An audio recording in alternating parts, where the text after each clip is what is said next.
Did you know that in 2021, over 58% of all pages loaded on the internet are loaded on mobile devices? So across the world, more people are looking for things and opening things up on their cell phones than they are their tablets or their desktops. But it usually takes longer for things to load on mobile devices than it does to load on desktops. The average time that a page takes to load on a desktop is about 10 seconds, and the average time for mobile devices is between 17 and 22 seconds. Even though you're loading the same information, often people who are on mobile are on 3G networks instead of Wi-Fi. They don't have as great of access to internet, so things can just take that much longer to load on mobile devices. And the difficulty here is that people who are looking at things on their cell phones have shorter patience. They're often out doing something and looking it up, and they're not going to just sit around and wait 22 seconds for a page to load. In fact, bounce rates are higher on mobile devices. A bounce rate is when people come to your website and then they leave without doing anything on your website. In general, if a website loads in under 2 seconds, it's got a pretty low bounce rate, like about 9%. But if it takes 5 seconds, then the bounce rate jumps to about 38%. In fact, for every additional second that a page takes to load, you see about a 10% increase in bounce rates, you see about an 11% decrease in page views, and you see a 7% decrease in conversions. I'm not throwing these numbers at you as a scare tactic. I'm just trying to give some context to why what I'm talking about is important. You can have the best content in the world, but if it doesn't load quickly, then people aren't going to sit around and wait to read it. And if people come to the website from Google and don't stick around, then it makes Google look bad. So one of the key factors that Google takes into consideration when figuring out what your position should be in the search engine results is how quickly your page loads. Google would actually like to see your entire page load in 3 seconds or less, which is very different from that 22-second average mobile load speed, right? Today I'm going to be talking all about how to make your website load faster, so that way you're able to get more great traffic from Google. I'll see you after this.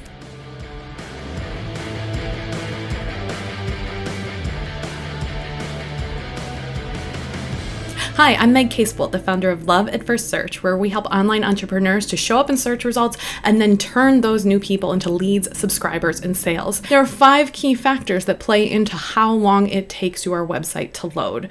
They are your web hosting, your plugins, how you work with your cache, what browser the person is on, and the one that I'm going to be talking about today is the size of your images and your files. Now, I know your eyes may have glazed over as soon as I said plugins and cache, and I completely understand. Sometimes my eyes glaze over when I read this stuff too, and this is my job, this is my life. But I don't want you to spend a ton of time creating amazing content for your website and then not having it show up or not having people actually see it because it takes too long to load. So I'm going to try to take the tech out of this and show you step by step the 5-step process that you can use to optimize your images. In fact, I timed myself going through this process on my own website, and it took me about 15 minutes to go through this process for my homepage, and I was able to cut my page load speed in half for my homepage. Now, why is image optimization important? Images are often the largest file that is on a page, and if you upload them without thinking about how long they'll take to load,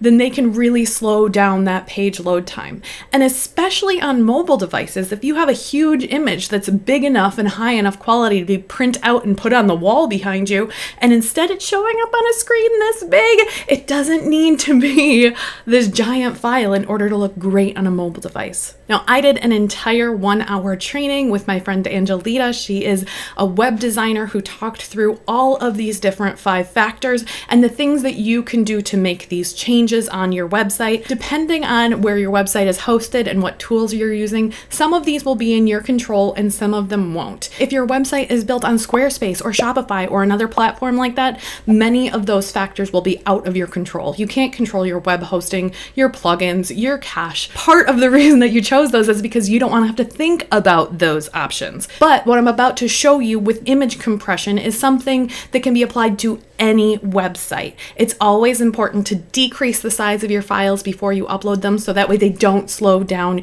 your page speed load time. I know what you're going to ask. You're going to say, Meg, can I just use one of those plugins that will go through my website and optimize them after I've uploaded them? I mean, you can, it just doesn't work as well. Trust me, I've tried. I always look for the quick fixes whenever possible, but I've had all of these different image optimization plugins on my website at various points. I've probably tried 6 or 7 of them, and they don't have the same outcomes as downloading the files, making them smaller, and re-uploading them. And that's basically what we're going to do here. So let me walk you through this process that I used. Now, according to the tool that I used to evaluate how long my page takes to load, it went from loading at 17 seconds to loading at 8 seconds. I pulled it up on my phone. It took like 3. Part of that is that I'd already been there, so I had a cache in place. But the tools that I'm going to show you to evaluate are basing this on somebody who's living out in the desert on 2G or 3G networks. So don't panic if when you look at these numbers, they look huge and you get really low ratings. The point is not everyone needs to get under 3 seconds. The point is you need to improve the time it takes to load your website. And ideally, you need to be better than your competitors. You don't have to have the fastest website on the planet. You just need to be faster than those other people who might be showing up in the search engine results next to you, so that way you can leap ahead of them. It's like being an Olympian. You're not actually competing against the world records. You're competing against the other people who are out there in the arena with you. So without further ado, let me show you this process. All right, we're here looking at our PageSpeed Insights dashboard. So you can see that my website got a 25 out of 100. When I did the training with Angelita last week, it was 19. When I ran it this morning, it was 33. It could kind of fluctuate, but the problems that they're seeing are going to be the same. Make sure that you have this set to mobile. The updates that you make on your mobile site will kind of trickle up to your desktop site, but Google looks at the mobile version first, so that's the one that we want to work on fixing. And you can see here are some of those metrics, and you can go into Angelita's training to figure out exactly what all of these things are. You know, the first contentful paint is that first part above the fold, and the time to interactive is from when you click the button until the page responds, and the largest contentful paint is the full version of the page loading. But what we really want to look at here in terms of not just theoretically what are we talking about, but what can we actually do is this section down here called opportunities. Now, some of these, even I don't know how to fix, reducing the JavaScript and the CSS, I would want to bring in a developer for that. But you can see that the biggest change that I can make here is in just compressing my images. Serve images in next gen formats is a very fancy way of saying make your images smaller and use JPEGs instead of PNGs whenever possible. That's basically what this is.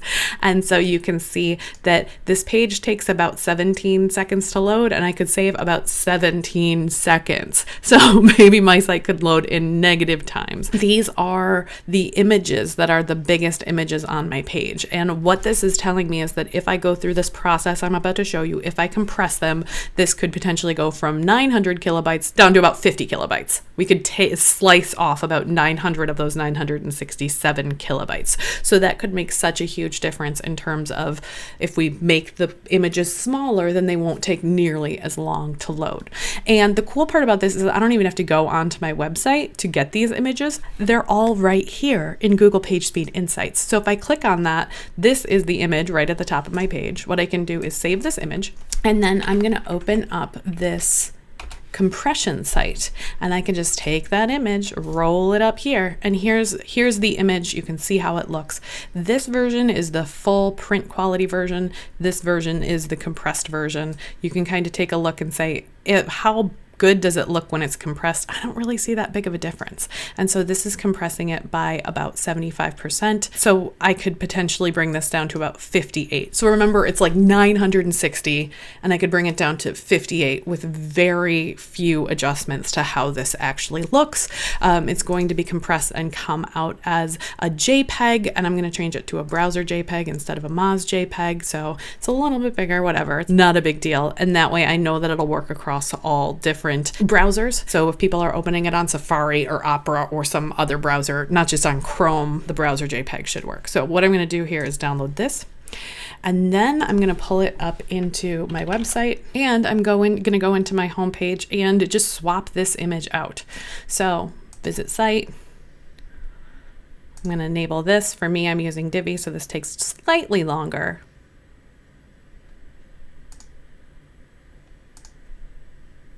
Here we go. I'm going to go into this and upload a file, upload this new smaller version of the image, and that should make everything take less time.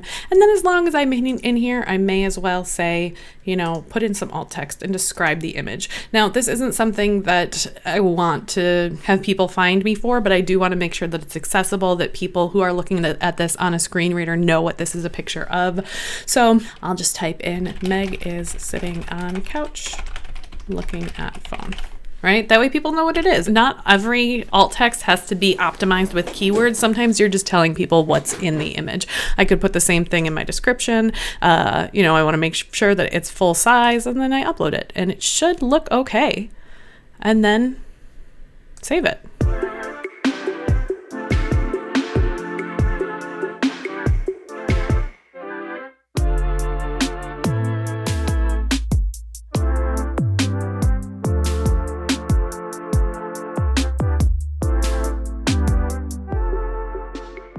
So I just replaced all 7 of the images that had been suggested that I replace. I'm going to check back again tomorrow and see if this number goes up, because sometimes it takes a little bit of time for it to kind of catch up to this. So hopefully this will look better in the morning. While I'm waiting to see if that gets any better, I also am taking a few minutes now to go back into my media files. I apparently started building the site in 2014, and the images that I had here aren't even here anymore. So I'm going through and just kind of deleting the things that I no longer look at, the things that are no longer useful to my business, just kind of doing some spring cleaning and figuring out what are some ways that I can not have so much crap laying around. It's really just a process of decluttering.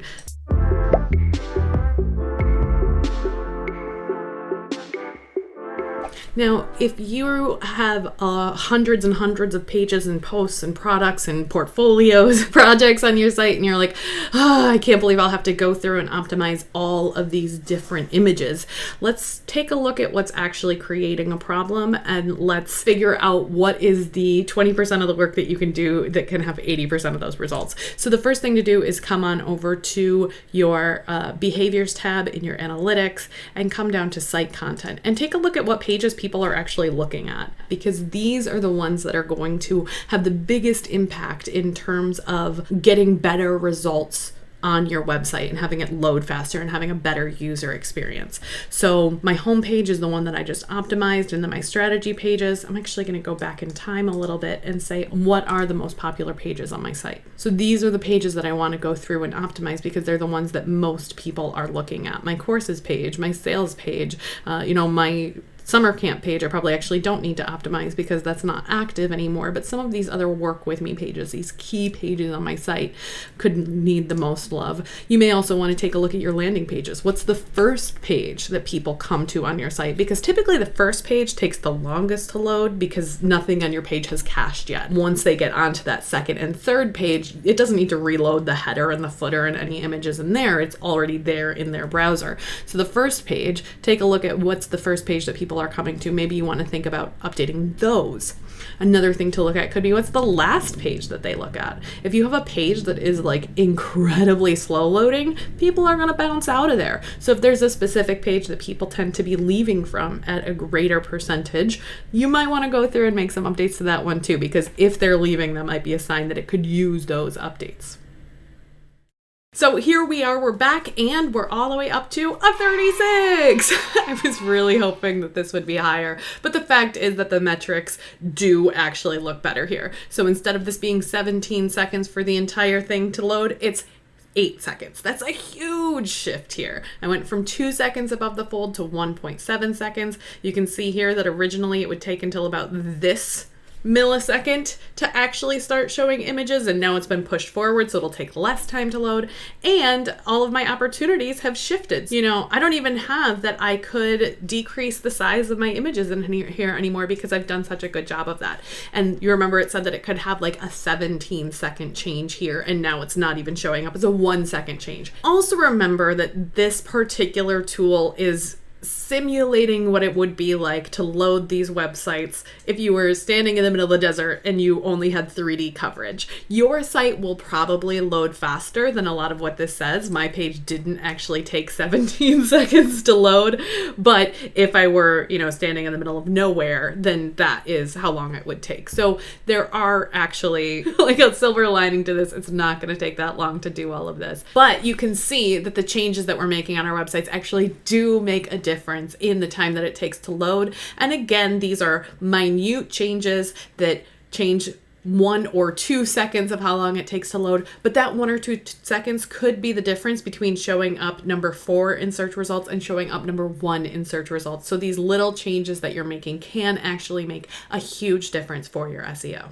Like I said, I did this process in 15 minutes, and it took the time that it took for my entire homepage to load from 17 seconds down to 8 seconds. Now, it's not underneath that 3-second variable, so I'm going to keep working on a couple of these other website hosting and plugin things, but it halved the amount of time that it takes for my website to load. I hope that this video was helpful and that I was able to demystify this process that can sometimes feel a little bit overwhelming. Make sure to like it and subscribe to the channel if you want more videos like this, and I'll see you next week for even more tips about how to make SEO part of your content marketing strategy. See you then.